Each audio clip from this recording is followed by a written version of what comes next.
Oregon has the deepest lake in the United States.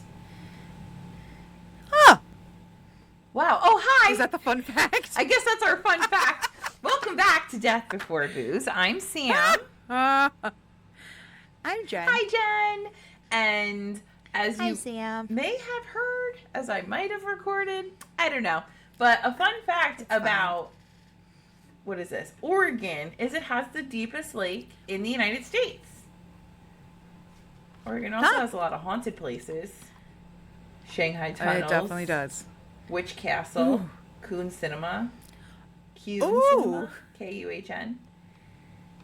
Crater Lake is the deepest lake. Other unusual facts. Oregon is known for being pronounced Oregon and for growing 99% of the U.S. commercial hazelnut crop. Oh. There you know go. What? Now you know where hazelnuts come from, guys. Yeah, I mean, I was wondering where my Nutella comes. It says it comes from Canada, but I think that's a lie now that I saw this. So we're still on our road trip. We are now in the Pacific Northwest in the United States, not Canada. Mm-hmm. And, I go first. Yep. So excited. Yay. Okay.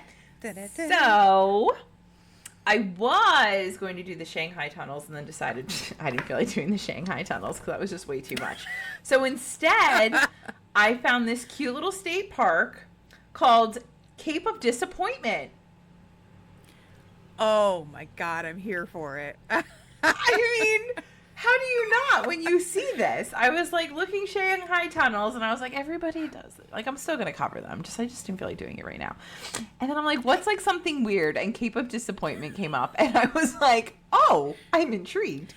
So this literally would be a place that if we were on a road trip, we'd be like, we got to go there. You have to like, go. This would be I need to be disappointed. So, like, why is it called this? What disappoints me? And believe me, there's plenty. There's plenty in here that is disappointing. So, Cape Disappointment State Park is a state park located in Ilwaco, Washington State, not D.C. So remember, Pacific Northwest, because I kept fucking that up. And, okay, so it's 2,023 acres of forest, freshwater lakes, fresh and saltwater marshes, and oceanside tidelands. Sites in the park include decommissioned Fort Canby, Lewis and Clark's Interpretive Center, North Head Lighthouse, and Cape Disappointment Lighthouse.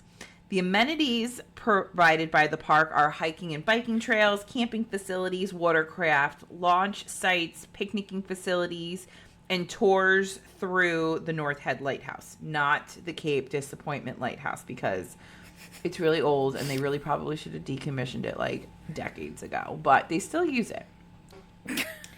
Cape Disappointment earned its name when Captain John Mears failed to cross into the Columbia River in 1788. So this guy's a fur trader and he's looking for this Columbia River and he totally passed it. He found a bay and was like, this is not a river, and just kept fucking going and then realized, shit, I passed it, and went, well, that was a disappointment. So now it's called the Cape of Disappointment. So now it's called fucking men, right? How do we name things? I was disappointed. That's what we're calling it now. I was excited. Yeah, I was excited, and now I'm not. 4 years later, Robert Gray successfully made it to the Columbia River, and, you know, unfortunately, we still had to call it the Cape of Disappointment because, you know, this other asshole was there first. But quick side note about Robert Gray, he's a bit of an asshole. So when he finally found this, you know, river, or the opening to the river, he, like, in celebration, kind of ordered the total and complete obliteration of a Native American tribe's land and community. Oh, I mean, this is typical. Yeah. Are we not surprised? He was a little pissed off because apparently he assumed they made some comments about him that were like slights against him like 2 years prior about a completely different expedition. And he's like, all right, well, I finished this, so those motherfuckers got to go. What kind of asshole are you? Hate that. I hate everything about it. This area was actually the main living quarters for the Chinook tribe, and they lived in this area for thousands of years up until 1930. So at their peak, they had about 16,000 people living in their tribe. Then when Lewis and Clark made it there in, when was that? 1805? Is that what it? Yeah, around 1805, there was only about 400 people left. And then by 1930, there was only like 30 or 40 people left of this tribe. So they died basically because of, infection brought by the white man, and also skirmishes brought in by the white man, because they were a very peaceful tribe. They saw everything as a gift from the spirits and the land, and they wanted to thank the trees and the animals and just be all happy, peaceful, very Snow White. Praise the land for its gifts and their bounty. It was all about praising and being so happy with nature. And then, white people came and ruined it all. So Lewis and Clark arrived and ended their complete expedition at the Columbia River at Cape Disappointment in 1805. And this is where Lewis and Clark finally saw the Pacific Ocean. Cool. Oh. Yep.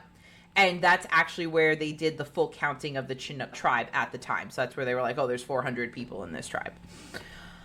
Jumping ahead to 1862 during the Civil War, they made like a post at Cape Disappointment. So they made a fort. And this was to protect the Columbia River from the Confederates and other foreign fleets. The Civil War. Yeah, that's Confederates. Then after that, they built a fort on the south side of the river called Fort Stevens. So now there's 2 forts. And then they expanded all of the forts to kind of become one big fort in 1875, and they renamed the whole thing Fort Canby. And this was all finally decommissioned after World War II, where they turned it over to the park for the park rangers to use and the Coast Guard. So in the early 1950s, the state park and the Coast Guard took over what they needed, and they use it now for their stuff. In 1848, somebody recommended a lighthouse be, built at Cape Disappointment. So $53,000 was set aside to design and construct this lighthouse. And today that would be $2,110,205.06. That's a chunk. For a lighthouse. That's a lot. That's a lot. It's a brick structure that stands 53 feet tall. And then they ordered the lens for the light part and started building the structure. So the first boat of material to make the lighthouse structure, it crashed and sank. So then they got a little bit of a delay. So then they sent another boat with all the stuff, and they started building the structure. So right about that time, as they're getting the structure going, the boat with the lens gets there, and the lens is way too big for the structure that they're building. So we now have to redo our structuring. Where's the architect? We need to talk to them. And my favorite part is okay, so the first boat sank because there was no fucking lighthouse to tell them, hey, don't swim over here. Go boat over irony. There. Yeah. Isn't it disappointing? It's disappointing. And then they get the wrong size for the lens. It's this is disappointing. Yeah. So the whole project took 2 years longer than it was supposed to. Again, disappointing. But disappointing. When it was finally lit October 15th of 1856, it was the very first lighthouse in the Pacific Northwest. So that's really cool. Cool stuff. Yeah. So even though they made the structure bigger, it still wasn't big enough for the lightkeeper to live in. So half a mile away, they decided to build him a house. This guy, for him and his family. There was no heat. Mile. Right? He's got to walk. He's got to walk half a mile to work. And there's no heat in the lighthouse. And because their living quarters are half a mile away, it's not even on their break or their lunch, they can walk home. They can go home and warm up. No. So they had to beg the lighthouse committee union people and the Congress and shit for a stove that could not only keep them warm, but help them heat up water so they could eat and drink on their shift.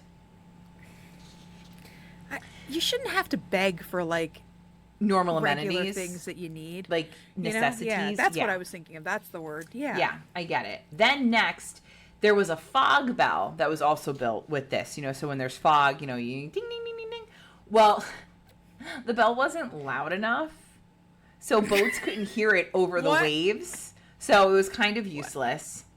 And then the best part was the lighthouse only was visible from the south.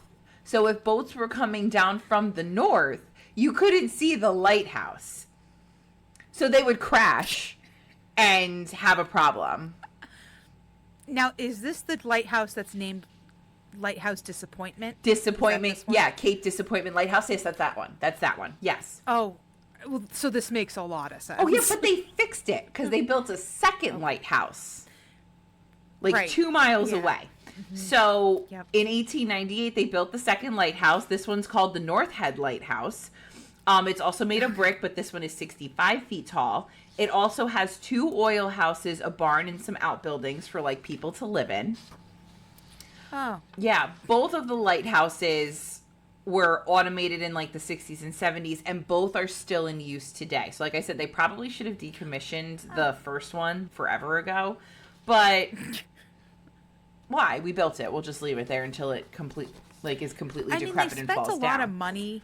Yeah. And like after 3 times of whoops, oh that sank. Oh, we got the wrong size. Like me bad. Just leave it at this. We put so much effort. We really need to keep this here. Yeah, that makes sense. Okay, so now we're gonna get to the good shit. Yay! Firstly, the Columbia River is considered one of the most dangerous maritime channels in the world. Because of the sediment that is pushed by the Columbia River, there's a sandbar that has caused over 2,000 ships to sink since 1792. Holy shit. Yeah. So when you're trying to get from the ocean to the river, you need to get around this sandbar. And there's like a very specific way. This area is often referred to as the graveyard of the Pacific. And thanks to these horrible conditions, the Coast Guard station at Cape Disappointment is the largest search and rescue operation on the Northwest coast. And their crew members respond to as many as 200 calls for assistance each year.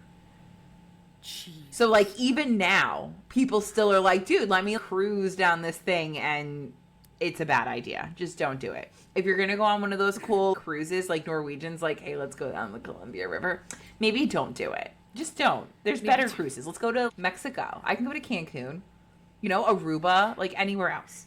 But that's nuts. 2,000 fucking sunken ships since 1792. I can't.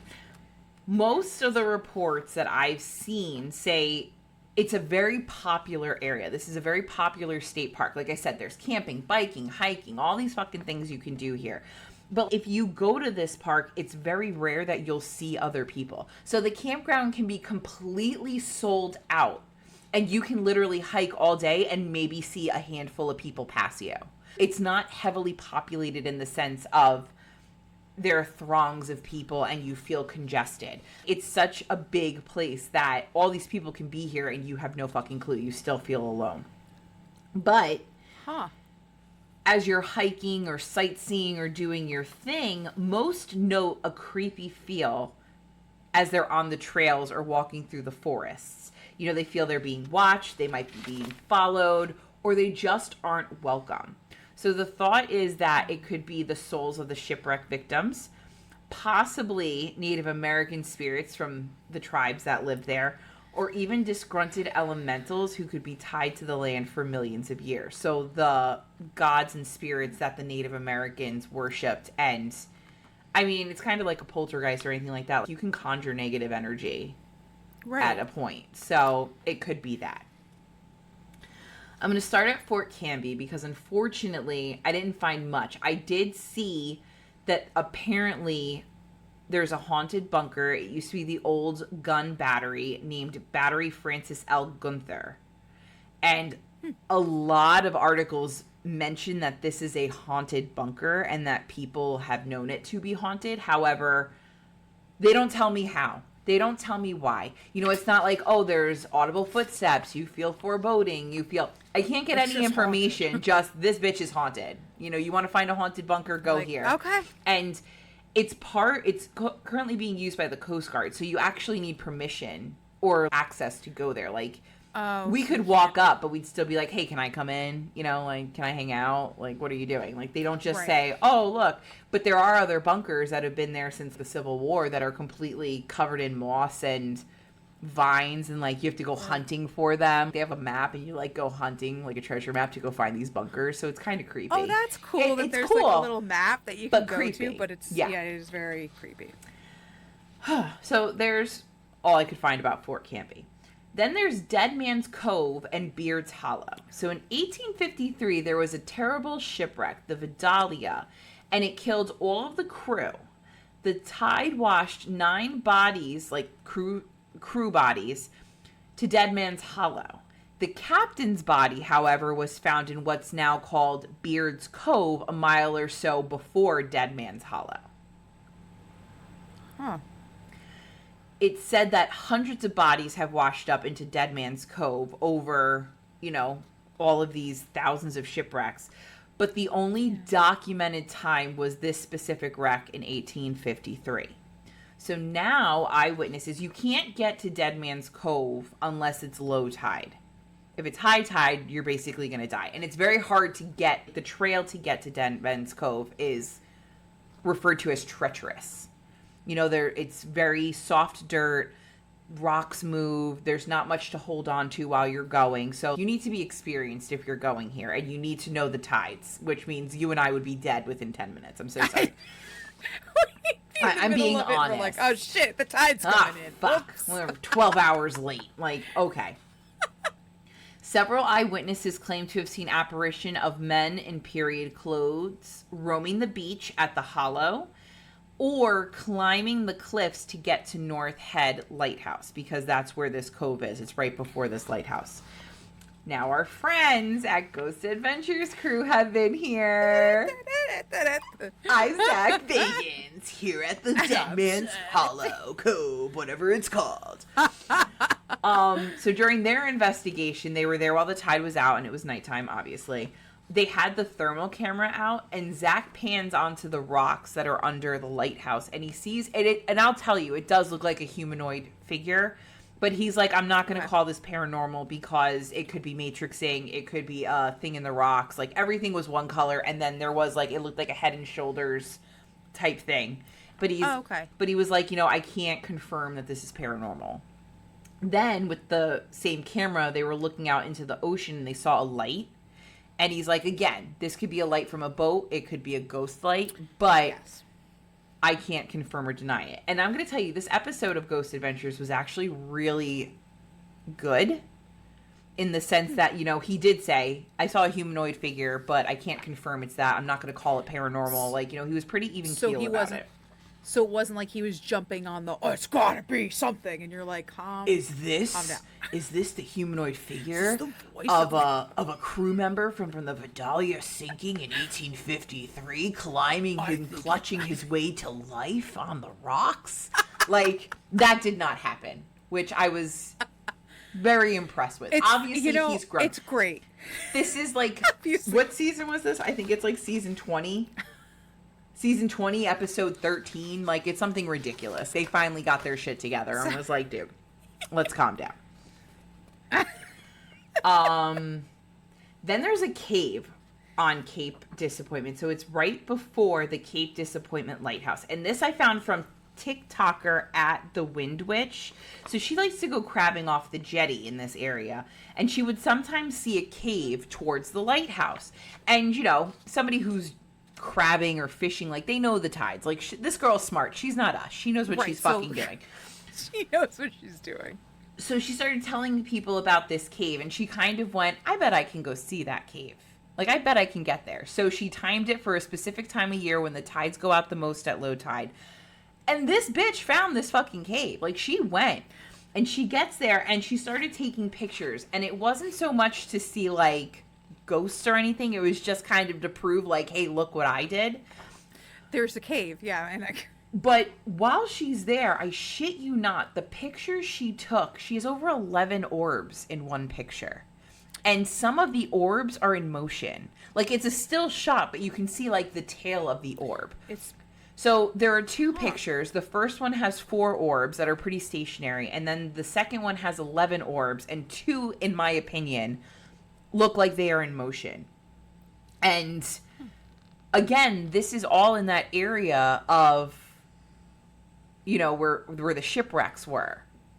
Right. So imagine if bodies had made their way into this cave. Like, this is me speculating. This is not what she said. But I was like, right. That's pretty cool. And these pictures from this TikTok, I don't know how, but I'm going to try and put the TikTok in my show notes, like in the sources, so you can see this video. But the pictures are so clear and crisp. Like, these orbs are so crisp that it's like, it's not dust. It's not bugs. Like, you can tell that this is an anomaly. And I was very impressed with that. Then, sticking with my TikTokers, at the Cape Disappointment Lighthouse, Debbie L. Intuitive, in the beginning of her TikTok, she's like, you know, I like to go to haunted places. I am a clairvoyant. I do this, that, and the other thing. And she's like, so I went to Cape Disappointment Lighthouse. And she was actually pleasantly surprised that there wasn't a lot of unrest in the area. She did say that she connected with one older gentleman with a white beard. I wrote bear. It's supposed to be a beard. He doesn't have a white bear. He has a beard. And there was also, bear that is. Yeah, he's running around with a polar bear in fucking Oregon. And just hangs out with him. And a younger woman who somehow had a familial connection to the man with the white beard. So the man made sure to tell her that he wasn't happy with the disrepair of the building. Like, you know, it's all rusted and kind of falling apart. It needs new paint job, like shit like that. And then he started showing her visions of him painting and keeping the lighthouse up. And then it was him and another guy fixing the glass, and also that the light had a flame and wasn't electric yet, which means that this guy had to be there prior to the 1950s. I thought that was all super cool. Yeah. So now we're going to get to the North Head Lighthouse, and this is like my main haunted attraction at this place. So this lighthouse is very much off the beaten path. When we talked about the Cape Disappointment Lighthouse, you know, it is also off the beaten path, but the houses are like a half mile away. To get to the North Head Lighthouse, it's more through the woods, especially when it first started. Like, it wasn't as trailed. Is that a way to put it? I don't know. But it wasn't as visited. So the keepers and their families, although that's closer to the lighthouse itself, they are very secluded. They don't get a lot of friends coming up. If you're going to go get dinner in town, it's once a month, once a quarter, because it's way too far for you to do anything. The lighthouse is located at the top of a 130-foot cliff, so it gets a little breezy, and the wind speed has been recorded up to 120 miles per hour. Jesus, no. So someone still lives in that area? Like, they still live there? No, so now both of the lighthouses are electric and automated, so they don't need people living there. So nobody has to, but geez, that's a lot. That's a a lot of stuff. That's a lot that you have to deal with if you're there. Yeah. So in the first lighthouse keeper and his wife, their names were Alex and Mary Pensonen, Pensonen. I don't know why I always spell it when I can't pronounce it, but I just figure somebody would want to know. But someone will know what I'm talking about. I don't know what I'm talking about, but somebody will. So the first lightkeeper's wife, Mary, she claimed she could no longer bear the howling winds. And apparently she wrote a letter. I'm not 100% sure who it was to. But she said she was going to change her life, her way of life, and be better. And that she would stop taking her medication and rely on prayer to help her be better. You know, she was giving it to God, and God was going to fix it. No, don't do that. Yeah. Well, a few days later, there's a fence, because, you know, it's on a cliff. So they built a fence, and she went around the fence, and she plunged to her death in 1923. That's a big fall, too. Holy shit. 130-foot drop, at least. Yeah. At the very least, you hope that she died when she hit the frickin' water, because that's a lot. Yeah. Her death was ruled unsure on her death certificate, so they're not 100% sure. The story goes that she completed suicide. Yes. But then with the 120-mile-per-hour winds, was she off of her meds and wanted to go on an adventure and the wind took her? Like, there are different... in the wind. It's possible. There are a lot of different things. Her husband, Alex, immediately retired and within the next calendar year was dead also. Like, he just died of, like, a broken heart. Yeah. So Mary's spirit has been seen by visitors looking out the window at the lighthouse. Disembodied voices are heard, cold spots are felt. People have complained of feeling scared, angry, or sad while staying in the house. Because, like, you can Airbnb this house. There's, like, lightkeeper's house and the assistant lightkeeper's house, and you can stay there. You know, I think it's part of, like, the campground. So the campground, they have tent sites, full hookup sites. They have cabins. And then I believe you can also stay in these two properties as well. So we're going back to our buddies and the Ghost Adventures crew. Hey, guys. All right. So Zach Bagans interviews... Was this like a back-to-back? Sorry. Was this like a back-to-back episode where, like, they went to the first place and then they went here? Oh, no. This is all one episode. Oh, so they did, like, a four-run series, a 4-episode series of Graveyard of the Pacific, and they kind of hung out in Oregon and Washington, and they covered all these different places where a ton of shipwrecks happened. And this is the last installment. They ended at Cape Disappointment, which makes sense. I mean, yeah. Yeah. So Zach brings a psychic to this house in this area, and she says she senses a very angry, frustrated being. She attributes it to the original Lightkeeper's house. And during this interview, Aaron goes inside and gets his spirit box, right? And the psychic leaves and she's like, I feel so much better now that I'm out here. My head's not pounding. I don't have this doom and gloom feeling. Like, it's better. So Zach sends Aaron in with the ghost box and is like, hey, go ask questions. So he turns it on and immediately a woman's voice goes, someone's coming. Huh. Then they ask, like, who's coming? And a man's voice says, need to know. Then something makes Aaron think, let me go to the window. And it's the window that everybody sees Mary in, like, looking out the window. And the same male voice says, you'll see. And then everything stops. Interesting. So the night investigation starts. And they start going back over these EVPs. Like, they're going through their analysis because now they're like, all right, we've heard these voices. Let's see if we can hear these voices again. This is what was said. This is where we were. They're going through the whole thing. And all of a sudden, Zach gets pissed. Like, he's fucking angry. And he throws one of the millimeters off the table. And is like, fuck this. And throws it. And then Aaron, as Zach is freaking out, goes, wow, it's super cold right here, man. Is this cold? And Zach's going, yeah, it's so cold. And as they're talking about this, all of their equipment starts to malfunction. So Zach starts getting static in his microphone. Batteries from the voice recorders and the cameras are getting drained, but then becoming full again. The night vision lights that they have, like the full spectrum lights that they have, are going on and off. So it's just like, if you were a ghost, let's have a seizure. Let's have a seizure party right now. Like, that's what starts happening. I'd be out. No, thank you. So this is like the first big flurry of activity. And you know how I am about this stuff. Like, the second they're like, oh my God, I'm angry and this feels cold, I'm like, okay. But now that the shit is starting to malfunction and you see the cameras going on and off, I'm like, maybe there is something to this. Zach then says he has a vision of a woman on the stairs. Now, we're assuming this is Mary. And she's trying to tell him to calm down because he's angry. Zach then says he feels that Alex, the original Lightkeeper, is channeling through him so they can finally know what happened. And then Zach gets super angry. He's yelling at Jay to get out of his house and to stop asking stupid questions. And then Aaron's holding the ghost box and it says, what happened? It's the female voice going, what happened? Then it's a man yelling, you got it.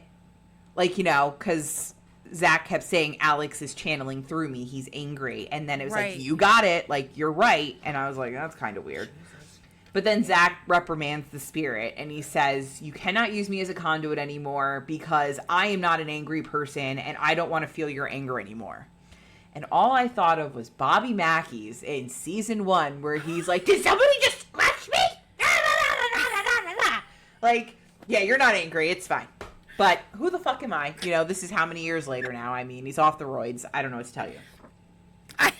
So then we get the SLS camera. And this part, like, I'm all about. Like, this, there's evidence, there's shit here. Like, yes. So they get the SLS camera, and within seconds, the small stick figure pops up, and Billy automatically goes, wow, it got cold by my leg. And where is the stick figure? By Billy's leg.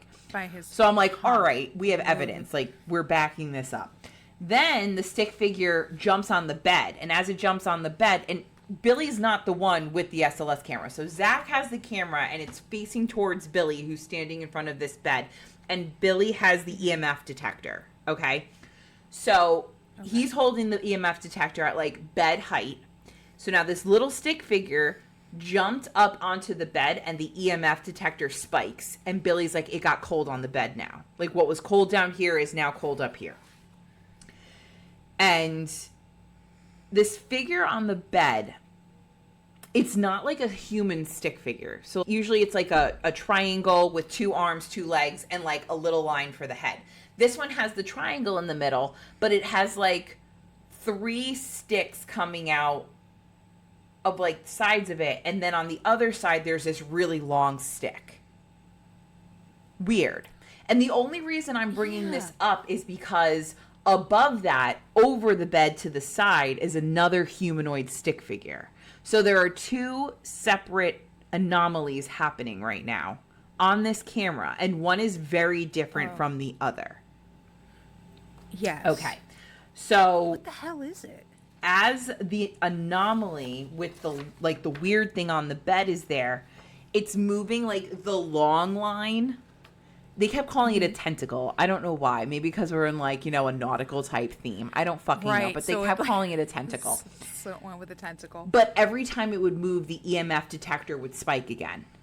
Like it was reaching for Billy and the EMF detector. So again, I think this is all amazing evidence because although they're all saying I feel ABC, they're backing it up with scientific shit. I don't know what word I'm looking for. So your EMF detector's going off. Your SLS camera is doing something. Like, it's proving that this is actually happening. What you're saying, you feel something's going on. I love that. Right. So everything kind of calms down again. They get a couple minutes, you know. Everybody's freaking out. Aaron's like, I gotta go. I gotta walk away. Zach's like, holy shit, all this stuff's going on. And everything kind of calms down. And they start to, like, digest what just happened. So one of them has a camera. And it's facing Jay, who is standing in front of a doorway. And it's a doorway with a door, but the door is open. And it looks like it's a bedroom. So the camera's on Jay, and Jay's like, dude, I hear something moving behind me. And as he turns to look behind him, like they're in pitch black. They can't see shit. All they're looking at are their camera screens. The cameras. And he's like, I hear something behind me. And as he's turning, Zach goes, holy shit, an arm just came out of that room and tried to, like, grab you. Like, it came out at you. Now, I don't see an arm. Christ. And I don't think that they got it. So he's like, it was like a shadow figure arm coming out. So Jay moves away. And as his camera, they go to Jay's camera, it's focusing on, like, going in and out. And the door is closing. Like, Jay wasn't close enough to close the door. The door was open into the room, and the door closes itself like, stay the fuck out of here. Jesus. Another moment of, noted. I'm like, okay with this evidence. You know, that works. So Aaron and Jay go, right about this time is where Zach and Billy go to the cove, the hollow, where, like, the dead people are, and he sees his thing. And, Riggsy, I'm talking. Stop it. People want to hear this story, and I'm almost done. God, I love my first son. So Aaron and Jay go to the North Head Lighthouse, and they both walk in, and automatically they're like, we feel dizzy. So they're going up the stairs. They set up all their equipment, all the X cameras and their voice recorders and all that. And Aaron's walking up the stairs. And remember, this is a lighthouse, so it's like a spiral staircase going up. And he takes his camera and he looks up the stairs. And the voice on the ghost box comes out going, looking up. As the camera's panning up. Nope. Looking up. Nope. Don't like that. To me, it sounded like a growl. but they got looking up out of it. So I'd much prefer hearing looking up than a growl that I thought it was. Yeah. So I'll take it. Okay. Then as the episode closes, they zoom in on Aaron and Jay, who are doing an EVP session with the voice recorder. And Aaron goes, all right, we're getting ready to leave, Mary. This is your last chance to tell us. Obviously, Riggs is very upset by this. This is your last chance to tell us, Mary. Did you fall from the cliff or did you mean to jump? And when they play it back, the response is a woman's voice going, accident. Oh, so that's even worse. Isn't it?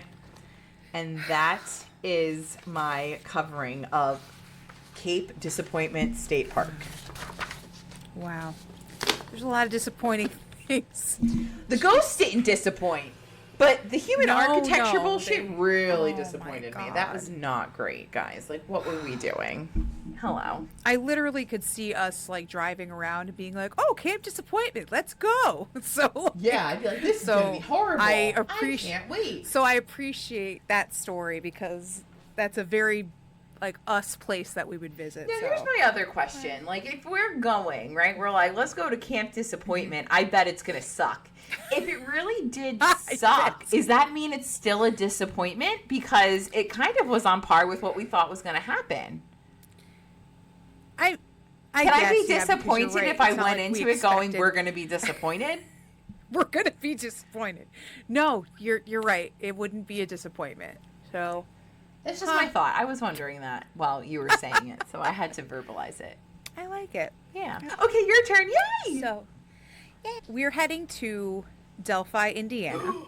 This is the case of the Delphi murders. Okay. But there's a lot of stuff that has occurred since they arrested somebody and all that stuff. So, yes, I'm pretty sure a lot of you guys have listened to podcasts on the murders of Abby and Libby. I'm going to cover a little bit of that, but there's been a whole lot of stuff that has occurred since they actually have a suspect. Because it was a couple years ago that I know Crime Junkie put out an extra episode being like, hey, they got somebody, this is great. They're all over the news. And it's crazy. Like the turns this is taking is absolutely fucking crazy. So February 13th, 2017, Abby Williams and Libby German were dropped off at Country Road North by Libby's sister. They were going to go on a hike on the trail along the high bridges because they had the day off from school. They're like, cool, whatever. At around 5:30 p.m. that same day, the two were reported missing because Libby's father went to pick them up at around 3 o'clock. The two of them never showed.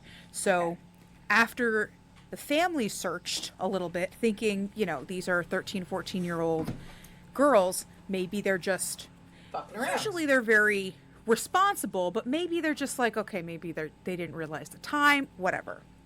So they searched on their own, finally went to the police at 5:30 and were like, they're gone. So they did search, found nothing. The next day, about a half a mile east of the abandoned Manor High Bridge, the two girls' bodies were found, stabbed to death. Ew. So, I don't like it. I know. After checking their phones, Libby had actually had some Snapchat activity because it was, again, 2017. So, at 2:07, Libby had taken a picture of Abby and posted it on Snapchat. So I know this one. Oh, no. Yeah. Oh, no. Okay, I know. Oh, I hate it. So- already. poor Riggs, he's like looking away like, no. His little girlfriend's next door. He won't stop, so I thought if I told him he would calm down. But he's just like, Look at his little face. hi? He's like, say hi to who, bitches? So cute. Get down. So she also had another picture that when they went through her phone, it's kind of like a grainy image of a man on that bridge. So it's like she had taken a picture of the bridge and this guy had come into the frame. February 15th, so the next day, law enforcement actually takes that picture that Libby had done with the grainy image and circulate it to the public. Okay, this guy was on the bridge. We just kind of wanted to question him and talk to him because clearly around 2 p.m. when she took the pictures, this guy was there. So maybe he saw something. Hopefully we can ID him. They did talk to some witnesses also because this is a typical like hiking trail. So some witnesses said they did see a man walking away from the bridge with blue jeans and was muddy, possibly covered in blood. But I don't like it. Another witness mentioned a car they saw at the trail parked in an odd type of way, almost parked like they don't want anybody to see the license plate. So you couldn't, it was kind of shoved between two areas. I hate it. So they gave a description of the car and everything else. So they were kind of like, all right, let's keep an eye out for this. February 22nd, so this is like almost a week later, officials found a video on Libby's phone. Because after taking everything, she actually had a video of the bridge, the grainy image of the guy, and then his voice was captured. And it is that typical, that down the hill. How smart is she? That's exactly what the cops said too. They're like, man, she had like the wherewithal to be like, I'm going to record this. So she got his voice recording. She got a really not great picture, but like she got the audio. So this audio recording, the police released and were like, listen to it closely. Do we know, do you know of anything? So I actually did link that in my notes of that, just a YouTube video with just that line. Because he said, hey, down the hill. Almost like this is the guy telling them, get down there. And that's where they were found. I don't like it. So they're thinking this guy has a little bit more. So the police also, after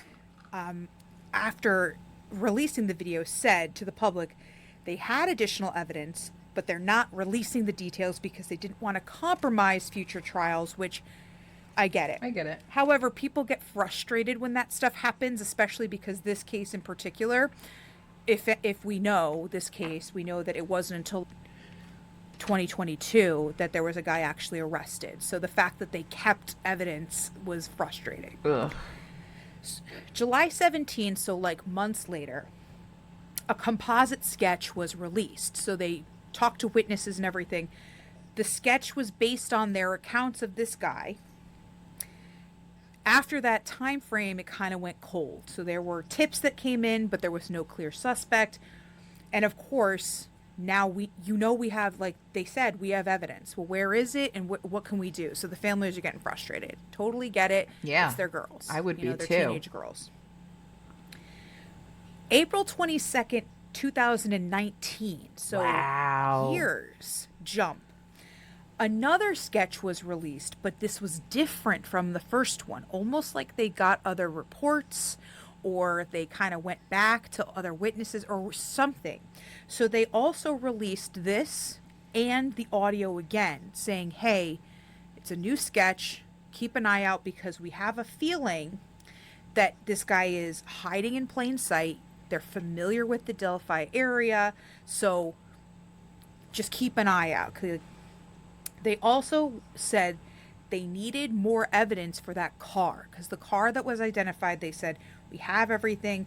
There was a car left there between 12 and 5 p.m. that day. So around the same timeline as everything else. Wow, so he took his help. sweet fucking time. Right. And maybe he did get the fuck out of there, but at the same time, the car was there until 5 p.m. So. Yeah. So a few months later, Carroll County authorities came forward to tell the public they had a person of interest, but they didn't release any more info than that. So once again, very frustrating, because it's like, we have somebody that we're thinking about, and it's like, that's wonderful, but what are we doing? Yeah. So December 2021, so more time passes. Oh God. I'm kind The of close. police look into an online profile that could be linked to the case. So this is all kinds of fucked. Like, this took them on a different path. This guy has absolutely nothing to do with the murders, but they did. So the online profile belonged to Anthony Klein, who was in contact with Libby prior to the two being murdered. So he had an online profile. He was communicating with Libby, which is the reason why they went after him. Now, he's in Florida. So he's nowhere in the vicinity, Yeah. but catfishing is not a, so he was using Anthony/shots. That's his handle on Instagram and Snapchat. He also created a fake young girl profile under Emily Ann. Ew. Yeah, no, it's gross. It gets grosser. So he catfished a whole bunch of girls between this time frame, ages 12 to 18.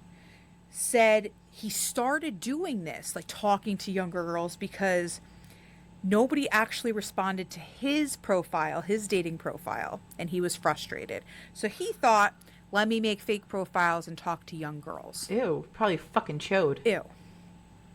Right. Now, his picture's not great if you look him up. But Ew. so, Hate it.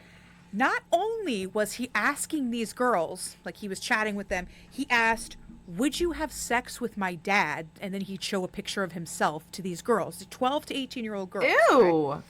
No. He also had over 100 sexual images of underage girls. So he's just a gross predator. I don't like him. What a fucking asshole. He was arrested and charged with 30 felonies regarding child porn. That's not enough. And he was sentenced to 40 years. Still not enough. He was not. Well, they're going to take care of him in jail. So that's usually what happens. That's fair. All right. Like, I'm okay with that. it's usually that. Still don't like it, but, He wasn't arrested for the crimes because he had a clear alibi. He's not from the area. He was never left. It's just he happened to be chatting with Libby online because At least they got everybody him for something. That's chats. gross. And a lot of young kids, being the high school and middle school teacher in me, these kids don't give a shit who they're talking to. They just add friends. Yeah. So It adds to their cred. I have right. 1,000 people And with online. Snapchat, as long as they get their fire streak or whatever, I know I like that ages me because I'm like, what is that called? I have a fire but it's as long streak. as they get that, yeah, as long as they get that, and I'm like, why are you talking to this person? Well, because we have a streak of 30 days, and I'm like, Hi, Steffi. why is it so important to you? Hi, Bree. Why? I have a streak. Well, that's fine because that's people you know. Hi. Some people, I'm like, I why know is that so you. important to you? Oh my god, yeah, no. It's 100 and something days now with Bray, forever, so long. Snapchat was too much for me. Again, this just shows how much of an old person I am. I was like, It's really Snapchat, hard. I'm like, I don't. Every day I just I'm take like, a I don't picture of get my it. wall and I'm like, good morning, and I send it off with my picture of a Make window. sure that this gets there. Yeah, That's so I need my funny. fire streak to keep going. Yeah, I do that. So fucking old. So October 2022 is when Indiana police announced they have a suspect. okay, He's in custody. perfect. And he's charged with the murders. Excellent. His name is Richard Allen. So this is the guy that time in 2022 when everyone heard about, oh my gosh, the case, they finally got somebody. That's the guy. Okay. However, he pled, of course, not guilty because they all do. Stupid. Allen fits the description of the man in the second sketch. Okay. And he admitted to being on the trails the day wearing blue jeans and a blue or black jacket. I hate to say it. How would you remember that all that time later? Right? I can't remember what I ate remember- for breakfast yesterday. I don't. Yeah. I can't even say breakfast I'm not gonna remember right now. Do you think I'm going to remember if I went on a fucking hike? First, well, it probably would be memorable funny. because I don't hike. Because I don't go hiking. you're like, I don't go on hikes. Yeah. Who cares? His car also fit the description of the car that the witness brought forward in 2017. So he did own a car Excellent. that had that exact description. So great. Investigators also found a .40 caliber unspent round at the scene. It was 2 feet between the two girls. And Allen owns this gun. And the shot Ooh. fits the gun. So it now, was just a he didn't bullet shoot that the didn't girls. shoot It was off? just he just took it out of the magazine and then just Fucking left idiot. it there. I hate him. It's so weird. It's weird Yeah. because if it's in the if the bullet's in the chamber, if you undo it, it can pop out. Yes. But why would you? But they Why? were stabbed, so it's just weird, right? Also, Allen did work for an establishment in Delphi, so he is familiar with the area. Okay. So to us, we're like, Okay, he checks all the boxes, we're all good.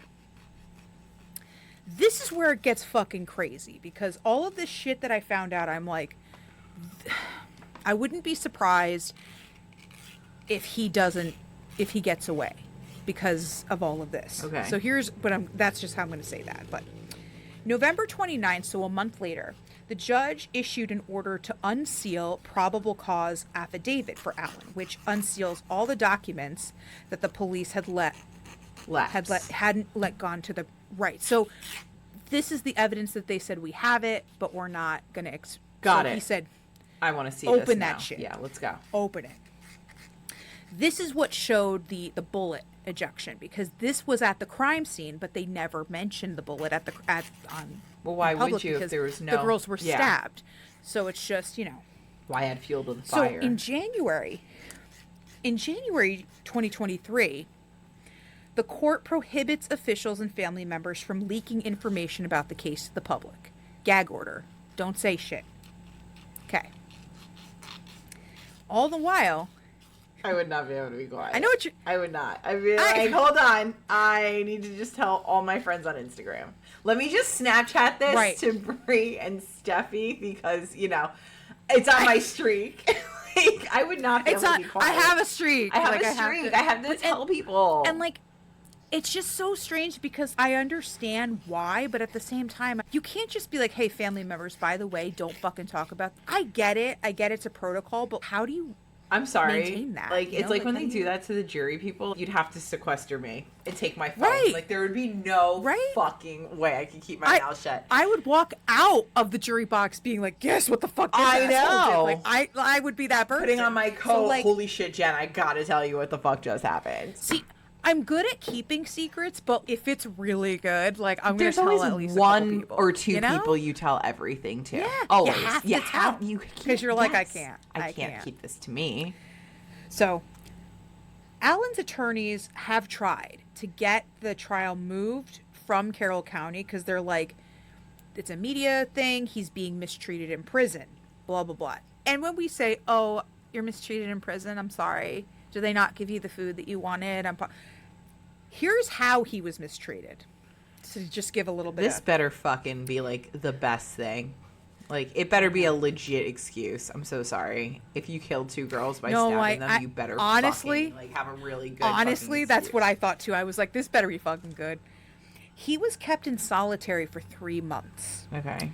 And he was under a safekeeping order, which meant super lockdown. There was a camera on him 24/7, and he really was unable to have contact with anybody. Just sit there. Just fucking sit there, and that's what you do. I get that that's what solitary is, but a lot of people end up Going crazy. getting a little nutty. Yeah. And that's kind of what happened here. So during this time, he called his wife to confess to the murders. Not just one time, a couple of times.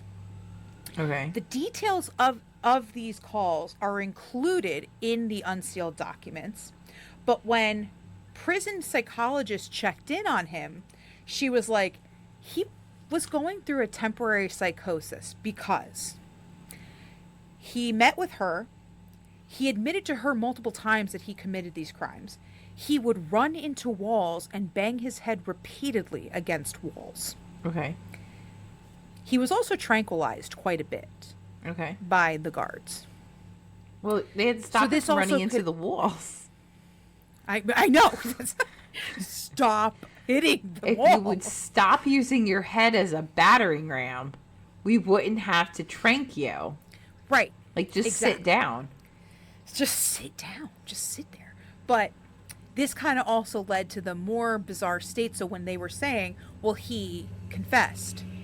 Okay. But now, after the 3 months of solitary, they moved him to another facility to which he goes back to, I have no recollection of saying any of this, but I also didn't do it. So this is kind of a no good situation because this can absolutely be brought up by the defense being like, well, look what happened. He was in a state of psychosis. Of course he confessed to the crimes, blah, blah, blah, blah, blah, blah, blah. So it couldn't be just him being in solitary kind of made him really think about his actions, and now he's just playing Alzheimer's.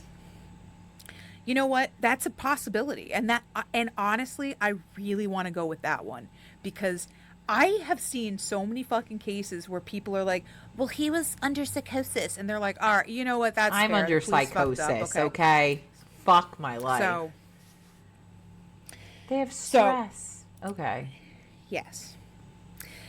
Now, he also got a tablet because we all, like, from last week's case, I mentioned that, like, the prisoners get tablets to communicate with their family. And we're going to get back to those conversations because he did have conversations with family members through that, which is being monitored.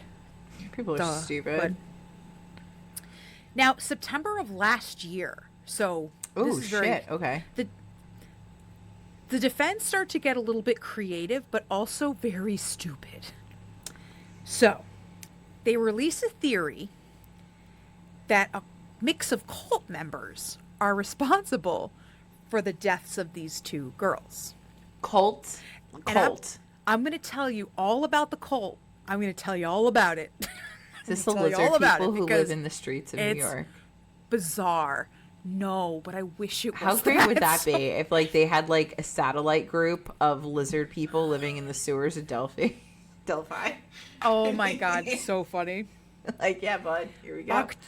October of last year, crime scene photos, which were in those sealed documents, are leaked. Okay. Was it on Snapchat? So, did a family member how do it? does this happen? No. Actually, there was a Snap streak. random human being. Okay. A random human being who is friends with the defense. His name was Mitchell Westerman. He was visiting the office.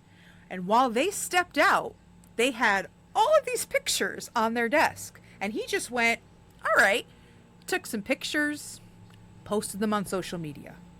Perfect. Good job. I like him. Yep. He didn't even wait to leave the room. Right? He was just like, you know what? Here we go.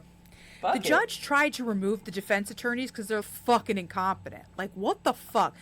The prosecution tried to say they did this purposefully to kind of like derail us, whatever.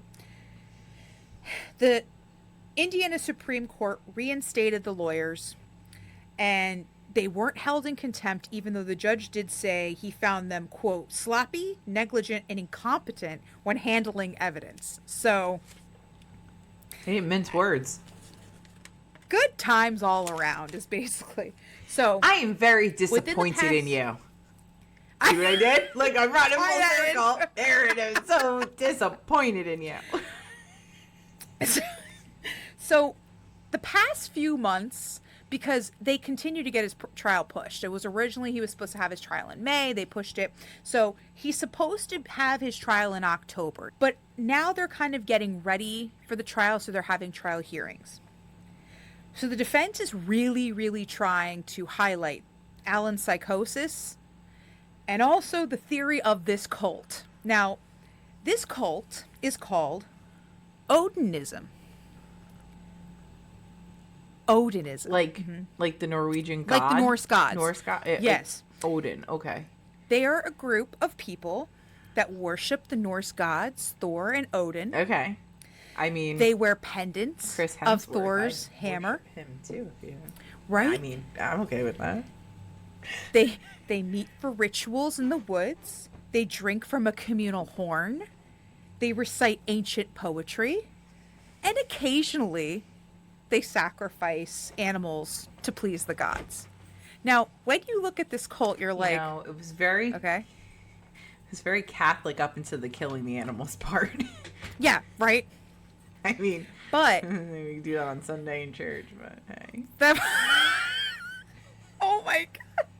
I'm so I didn't even think about that. I just thought it would be really cool to drink from a communal horn. I just thought, like, I mean, you get together. I mean, they don't have a horn. Yep. They have like a cup, and they say that it's, the body and blood of a human. Mm-hmm. So, I mean, you're kind of fucking close, if you ask me. Right. Not that far off. I just like the horn part. That was just my favorite part. So, I think we need to get a ram's horn. Yep. The white supremacists just have to jump on this. Okay, so now the motifs of the cult focus on revenge and action, which resonated more than Christianity. Because Christianity is more like, all right, let's all try to get along. And that's even what they say. Like, the love thy neighbor seems weak next to religion that rewards warriors for fighting and dying for a noble cause. Valhalla. Let's Their go. goal their goal is that they are fighting a battle against white genocide. Mm-hmm.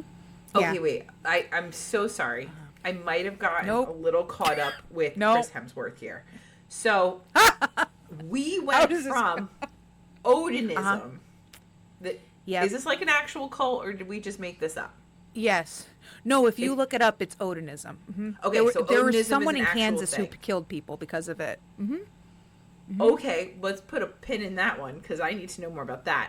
So we have Odinism, and the defense is like it's absolutely these people, and then the white supremacists were like on board with We're Odinism. Odinists.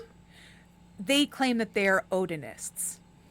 Okay, I'm So back. That's like their. So that's like their But cult. weren't the two little girls white? Uh huh. Yeah. So we're protecting the white There's people so many from questions. the white people.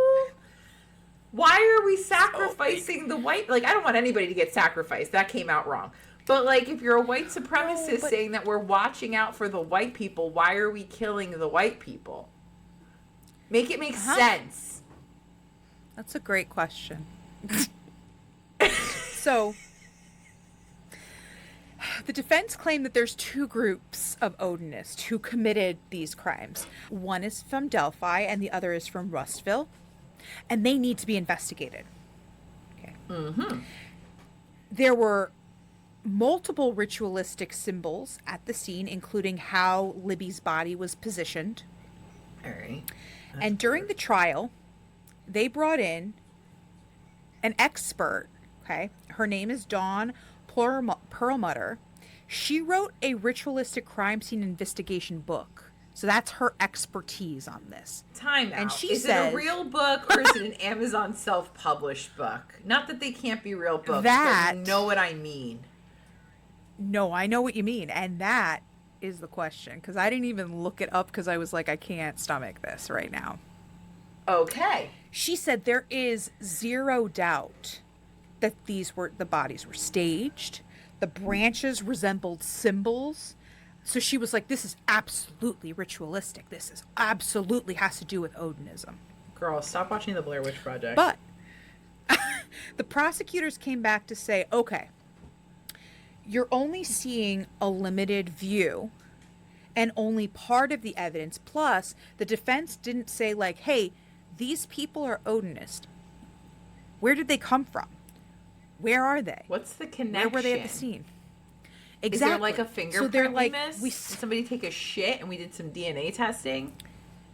Right. So there's like, okay, that's a great theory, but where's your proof on that theory? So it's bad because it just seems like the defense is just throwing in shit to be like, well, it could be this. They're trying to put enough doubt in the jury that they could be like, well. Right. Hoping that it also causes enough scare for the jury to be like, oh no, there's a cult. Blah, blah, blah. Yeah, there's a whole bunch of fucking cults. Okay? We discussed it. Yeah, I think we had a whole got it. episode. And then we had another episode on the graveyard Then we had chats. graveyard chats where we talked about cults and how easy it is to get involved in one. Yeah, don't drink the colloidal silver. You turn blue, guys. Like, you just turn blue. It's not It's good. not a thing. Anyway, cult. Okay, we're back. Sorry. Odin. The defense also showed how Libby's blood on the tree was deliberately painted into the letter F, which I'm confused because I don't know what that has to do with anything. But it doesn't matter because a blood spatter specialist and a forensic expert, Patrick Sevio, from the Laporte County Sheriff's Office said the image was likely a transfer stain. He's like, if anything, it looks like an L. It doesn't look like an F. So say there's a ruin But that also- looks like an F. Right. Now I'm into and that's the what they're cult. saying is that it has to do with ritualistic. He's like, the reason why there was blood and it kind of maybe made a similar shape is because they had contact with Libby's bloody hand. So she fought back. They got, Ew. Okay. Also, he said if it was an actual letter, it would be almost impossible because you'd have to be repeatedly dipping and moving, dipping and moving. So it wasn't like deliberate. It wasn't deliberately made into this sign. Oh. And that's his expert opinion. Okay. Did he write a book? I don't know. Was he like a real expert or the Amazon expert? Or the Amazon expert. Like, so the prosecution has asked the judge as of recently, as of like last week recently. Oh, shit. To bar testimony about Odinism and the ritualistic bullshit. The judge hasn't made a decision yet. So as of like last week, no decision has been made on whether they're going to keep that in. I am so sorry. I feel like that's a 1, 2, 3. Yeah, no, this is fucking nuts. Right. Like, there's not Bringing even your like, expert. There's like, not even, what is that, like, circumstantial evidence. Like, there's nothing tying us here. Like, did somebody drop their, like, Norse dictionary while they were on the hike? And, like, how did this even come into... This is the lizard It just people. makes me mad because you have something like Odin and Norse mythology. Cute. Okay, I like that. and that's fun, and you like reading it. It's not always great, but it's fine. And then the white supremacist has had to fucking take it into a goddamn cult. You're not honoring Odin and Thor. You're doing your own fucking shit, and you're using their name, and I don't like that. Bitch, read The Room. Like, it doesn't even work with what you... Like, No! Your horrible thought process doesn't even work with this horrible thought process. It doesn't! Because you're stupid. Like, you're just Yeah. dumb. Like, we're just jumping on the bandwagon to be like, we want to be involved. This is such a pick-me-a. The white supremacists were just pick-me-as. Yes. And they're like, we want to be involved. We like Odin. I saw that Marvel movie. Yeah, Anthony Hopkins, I'm in. I worship him. What the fuck does that have to do with anything? I cannot. I cannot. I want to read poetry and sip out of a communal horn, but like I don't want to do what they're doing. I mean, that kind like of this sounds has like nothing a really to do. good Friday night. Right? They ruined it because we can't do that now because it makes us look like we're the assholes. Like, I mean, we don't could. We just take can't talk something- about it. Don't put it on Snapchat. don't put it on Snapchat. We could do it. I mean, we have to wait a couple months and then we can do it. But Right. just don't put it on Snapchat and no one will know. So now we get back to Alan's tablet activity and his confession. So according to the documents, because that's just a load of Did shit. you Google like, Odinism in fucking prison? right? He didn't even come up with it. That's why I'm like, this is so dumb. But he made 61 direct confessions to people, whether it was his wife, his mother, whatever. They're very generic. One of them contained details only the killer would know. And he expressed his motivations for the crime, his reasons why he was delayed in confessing, but it's not clear what he said. So he kind of just went very generic on things. But there is one time he confessed that only the killer would know of the information. So out of the 61 times that he confessed to somebody, like, I don't know. 59 I'm was going to go with, bullshit. I understand, right, that, like, he had some kind of psychosis. I understand solitary does bad things to people, but you don't confess to something 61 times unless you actually have knowledge. You know, maybe I'm wrong. I'm not a fucking expert. you really I'm not think an about Amazon expert. Amazon expert. So I'm gonna put that on a shirt. I'm an Amazon expert. I'm an Amazon expert. I mean, if you think about it, it's like 65 times, because didn't he confess to his wife 4 times while he was in solitary? And then he got moved over, and now Yeah, you're so saying there is total. 61 addition. Oh, okay, 61 total out of with so the 4. 61 times total since he was in that jail. So, yeah. Yeah. I don't know. I mean, even if you are generally confessing, what the fuck are you confessing to? Like, what's the motivation for you to text this? And now you're under oath, so go ahead and perjure yourself, And bitch. he didn't really And he didn't really give motivation. He didn't even really give like reasons. He just kind of was like, I did it, which is also the reason why the defense is jumping on that, being like, well, he didn't say anything specific. He did in one of those times, but everything else was very generic. So, like, sure, but Stupid. you know, He's stupid. something I stuck. don't like him. As of a couple weeks ago, the defense claims the prosecutors withheld evidence. They claim another suspect was never considered. So they're throwing that wrench in there. No, And that other they're- dude from Florida, who they got on kitty porn. Well, there's another person that they were like, you didn't look into this person. And they're like, You will fucking look Okay. into them. right. Like, I bet he's a give us better some one examples. than Odinism. Yeah. And they're continuing to push Odinism that should be, you know, Suppressed. expressed at the trial. So Yeah. the prosecutor says, quote, the data we gave is the data we have. We've done everything to make it easy for them, but here we are. So I'm worried as we get to just recent that they're going to throw this like circus trick in there and it's really going to fuck up the trial. I don't know if the guy actually did it. I mean, he confessed to it multiple times and there's so much evidence stacked against him, but I'm just afraid of all of, you know, because we've watched stuff go like that. So his trial isn't set until October, so we really won't have any like legs on this until then, but so far we're just hitting everything out of the park. It's been great. So here we are. Wow. Your case didn't disappoint, which was No. nice. But I, as I told Sam before, I learned Jen is not good at understanding assignments, and she is not good at geography, because if you noticed, we were supposed to be in the Northwest, and we're not in the Northwest. So I said to Sam, I will take responsibility for that because I was the dope.